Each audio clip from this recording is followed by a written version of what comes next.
তুমি এত বড় একটা হোটেলের মালিক, তুমি এরকম ছোট্ট একটা রুম লেখে থাকো, হ্যাঁ?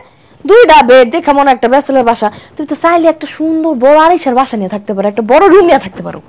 আরে বড় রুম নিয়ে থাকা কোনো ব্যাপার না, কিন্তু সমস্যা হচ্ছে আমি তো সারাদিন ব্যস্ত থাকি, সারাদিন কাজে কাজে থাকি, আমি রুম নিয়ে করবোটা কি?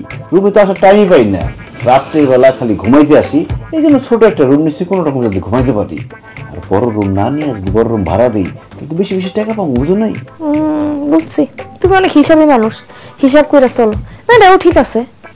কিন্তু মকু, তুমি কম সময়ে এত বড় একটা হোটেল কেমনে কিনছো মানে কত? এ মানে লটারি লটারি পাইছি। হয়েছে কি, আমি এদেশে আইসেই একটা লটারির টিকিট কিনছিলাম, পরে লটারিতে আমি ফার্স্ট প্রাইজ পাইছি, ওইখানে অনেকগুলো টাকা পাইছি। আর এই হোটেলের মালিক একটা বিপদের মধ্যে পড়ছিল, সেও হোটেলটা বেচবে আর আমার কাছে অনেকগুলো টাকা, তখন হোটেলটা কিনে ফেলাইলাম। ইস মুকু, তোমার কপালটা কিন্তু আসলে অনেক ভালো। দেখো, একদিকে সুন্দর একটা বউ পাইছো আর অন্যদিকে লটারি জিতে তুমি হোটেল কিনে ফেলাইছো। একদম ঠিক বলছো, আমার পুরাই সান কপাল। একদম ঠিক কইছো। জাগা মুকু, আমার অনেক খিদা লাগছে, আমার খাওয়ানোর ব্যবস্থা করো। খাওয়ানোর ব্যবস্থা আমি কেন করুম? তুমি মাইয়া মানুষ, তুমি না খাওয়ানোর ব্যবস্থা করবা? এরকম থেকে বাইরে হলেই ডান দিকে কিচেন আছে, সেখানে যাবা, চাল ডাল মশলা তেল নুন সব আছে, নিজের মতো করে রান্না করে নাও। ওহ নো মুকু, এটা তুমি কি কইলা? হ্যাঁ, মানে গ্রামে থাকলেও আমি রান্না করে খামু, বিদেশেও আমি রান্না করে খামু, তাহলে যে তুমি এত বড় একটা হোটেল দিছো, এত বড় একটা হোটেলের মালিক হলে আপনি কি হইছে? তোমার এত চাকর বাকর, এত টাকা পয়সা, তাহলে আপনি কি হইছে? সি সি সি সি সি, তুমি কিভাবে বলতে পারলা আমার এই বিদেশের মাটিতে আমি রান্না করে খাবো? আমার তো ভাবতেই কেমন লাগতেছে। আরে তুমি রাগ করতেছো কেন? কতদিন হয়ে গেছে তোমার হাতে রান্না খাই না, এই জন্য তোমার বলতেছিলাম রান্না করতে, বোকা। শোনো, দেশের মাটিতে আমি তোমার রান্না বান্না করে খামু, বিদেশে আমি কোনো রান্না বান্না করতে পারবো না।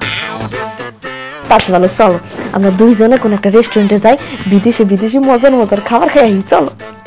হাই হাই রে, কি বলে এসব? আমার কাছে তো খুব বেশি টাকাই নেই, রেস্টুরেন্টে গিয়ে বিল দিব কেমনে? ওহ মকু, তুমি কি ভাবতাছো? আমার খিদা লাগছে, রেস্টুরেন্টে যাইবা না? ও যাও না কেন, অবশ্যই যাবো। তাহলে ঠিক আছে, আমি যাই একটু সুন্দর মতো রেডি হই, হ্যাঁ, এরপরে দুইজনে যাবো।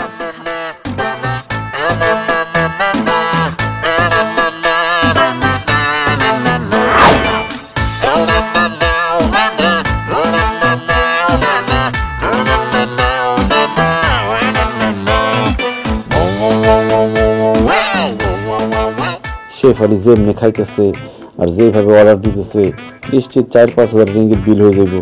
এত টাকা যে আমি কিভাবে দিব আল্লাহ জানে। কি ব্যাপার, খাবা না? খাও। না আমি খাবো না, তুমি খাও, আমার খাইতে ইচ্ছা করতেছে না। কি খাও? খাও কিন্তু অনেক মজা, খাও না, খাই দেখো। তুমি তো আজকে খাইতেছো, আর আমি তো এখানে থাকি প্রত্যেকদিন এই রেস্টুরেন্টে সব খাবার খাইছি, খাইতে খাইতে ত্যাক্ত বিরক্ত হয়ে গেছে, আমি খাবার দেখলে বিরক্ত লাগে। তাহলে আমি খাই কিনবো। থাক।